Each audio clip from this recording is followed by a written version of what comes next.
kali ini kita akan membahas mengenai konsep wilayah dan tata ruang. Masih ingatkah kamu apa yang membedakan ilmu geografi dengan ilmu lainnya? Yap, kita punya satu di antara 3 pendekatan yang khas, yaitu pendekatan keruangan. Tempat atau lokasi terjadinya fenomena geosfer adalah salah satu faktor penting di ilmu geografi. Dan biasanya, fenomena geosfer itu terjadi di dalam suatu wilayah. Kamu pasti sering mendengar istilah wilayah kan? Wilayah perkotaan, wilayah pedesaan, wilayah pantai, atau wilayah pegunungan. Tapi, tahukah kamu apa itu wilayah? Apa bedanya dengan perwilayahan? Nah, tujuan pembelajaran kita hari ini adalah untuk mengetahui pengertian wilayah dan perwilayahan. Yang pertama, kita akan membahas mengenai pengertian wilayah. Wilayah menurut A.J. Harrison adalah kompleks tanah, air, udara, tumbuhan, hewan, dan manusia dengan hubungan khusus sebagai kebersamaan yang kelangsungannya mempunyai karakter khusus dari permukaan bumi. Menurut Taylor, wilayah adalah bagian dari permukaan bumi yang berbeda dan ditunjukkan oleh sifat-sifat yang berbeda dari lainnya. Sedangkan menurut Peraturan Pemerintah Nomor 47 Tahun 1997 tentang Rencana Tata Ruang Wilayah Nasional adalah ruang yang merupakan kesatuan geografis beserta segenap unsur terkait padanya yang batas dan sistemnya ditentukan berdasarkan aspek administratif dan atau aspek fungsional. Jadi, dapat disimpulkan bahwa wilayah merupakan bagian dari permukaan bumi yang bisa dibedakan dari karakteristik tertentu dari permukaan bumi lainnya. Setiap wilayah memiliki ciri khasnya tersendiri yang membuatnya dapat dibedakan satu sama lainnya. Contohnya, wilayah pantai yang permukaannya tertutup pasir dan laut jelas berbeda dengan wilayah pegunungan yang dipenuhi gunung-gunung. Dengan demikian, satu wilayah dapat dibedakan dengan wilayah lainnya berdasarkan aspek-aspek geografinya. Kalian masih ingat kan aspek-aspek yang terdapat dalam ilmu geografi? Yap, aspek fisik dan aspek sosial. Aspek fisik dan aspek sosial ini akan menjadi patokan untuk membedakan suatu wilayah dan wilayah lainnya. Nah, wilayah pantai dan wilayah pegunungan tadi dalam geografi dibedakan berdasarkan aspek fisiknya atau lebih tepatnya dari topologinya. Sedangkan wilayah perkotaan dan wilayah pedesaan dibedakan dari aspek sosialnya.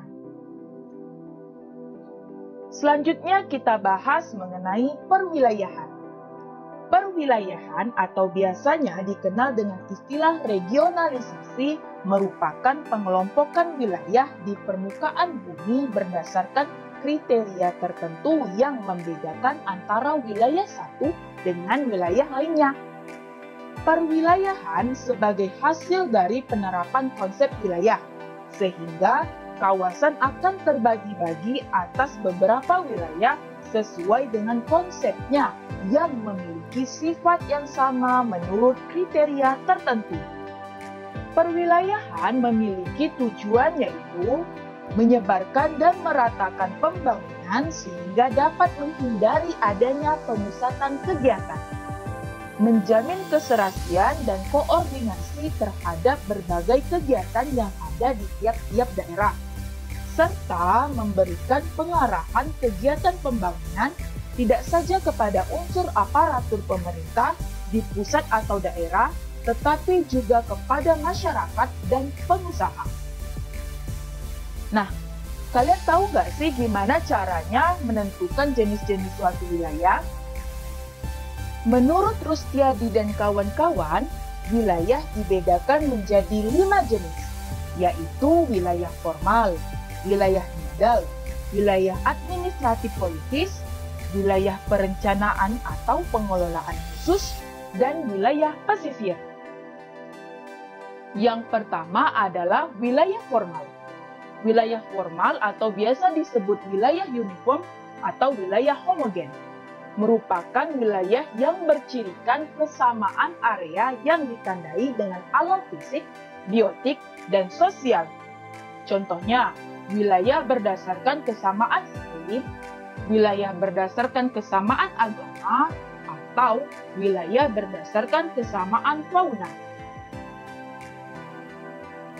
Selanjutnya, wilayah fungsional atau nodal atau heterogen merupakan wilayah yang dicirikan dengan kegiatan yang saling berhubungan antara beberapa pusat kegiatan secara fungsional.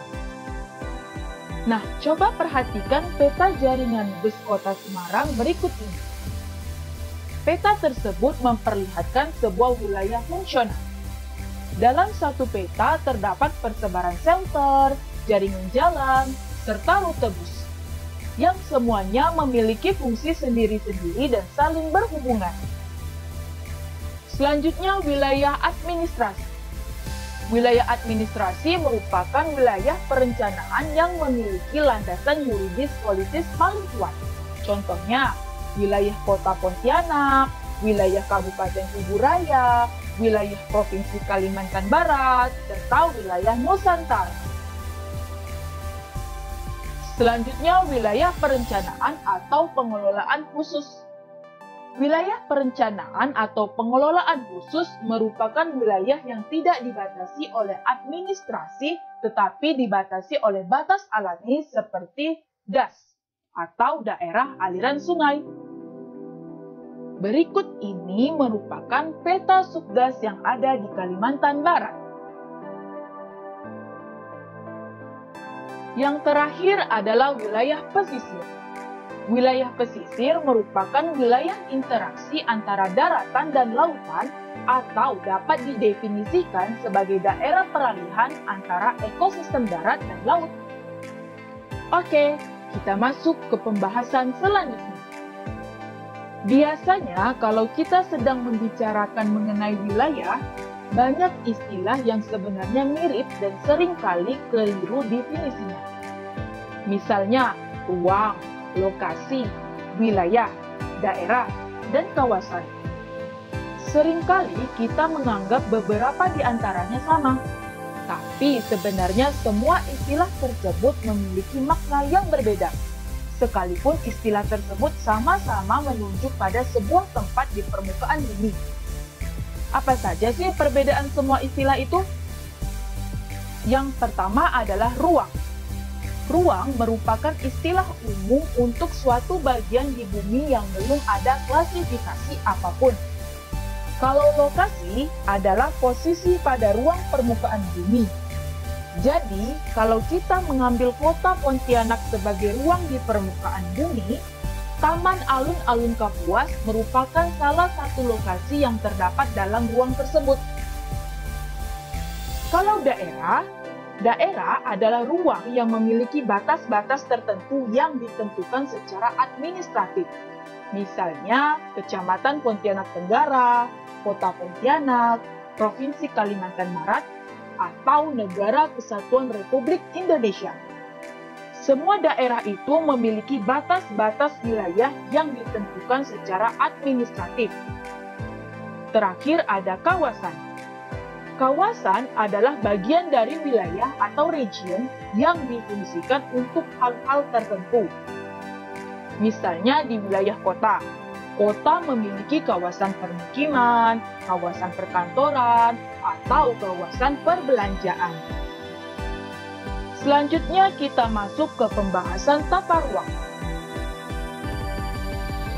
Nah, ini merupakan gambar desain tata ruang calon ibu kota baru Indonesia yang berlokasi di Kalimantan Timur. Tata ruang sendiri adalah wujud struktural dan pola pemanfaatan ruang baik yang direncanakan maupun yang menunjukkan adanya hierarki dan keterkaitan pemanfaatan ruang. Adapun tujuan adanya tata ruang yaitu untuk mencegah atau menghindari benturan-benturan kepentingan atau konflik antar sektor dan antar kepentingan dalam pembangunan masa kini dan masa yang akan datang. Yang kedua, untuk menghindari terjadinya diskriminasi dalam pengelolaan dan pemanfaatan sumber daya alam. Yang ketiga, untuk tercapainya optimalisasi pemanfaatan ruang yang memperlihatkan daya dukung dan kesesuaian wilayah terhadap jenis pemanfaatannya. Yang keempat, untuk terciptanya kemudahan pemanfaatan fasilitas dan pelayanan sosial ekonomi bagi segenap masyarakat maupun sektor-sektor yang terkait. Yang kelima, untuk terjadinya kesesuaian antara tuntutan kegiatan pembangunan di satu pihak dengan kemampuan wilayah di pihak lain, baik secara langsung maupun tidak langsung. Yang keenam, untuk dapat terciptanya interaksi fungsional yang optimal baik antara unit-unit wilayah maupun wilayah lainnya. Yang ketujuh, untuk menjaga kelestarian dan kemampuan ruang serta menjamin kesinambungan pembangunan di berbagai sektor. Yang kedelapan, untuk dapat memberikan pengarahan bagi penyusunan program-program tahunan agar dapat terjadi kesesuaian sosial ekonomi akibat pemanfaatan ruang terhadap perkembangan ekonomi dan sosial yang sedang maupun yang akan mendatang. Yang kesembilan, untuk dapat menciptakan kemudahan bagi masyarakat untuk beradaptasi pada kegiatan-kegiatan produksi. Yang ke-10, terciptanya suatu pola pemanfaatan ruang yang mampu mengakomodir segala institusi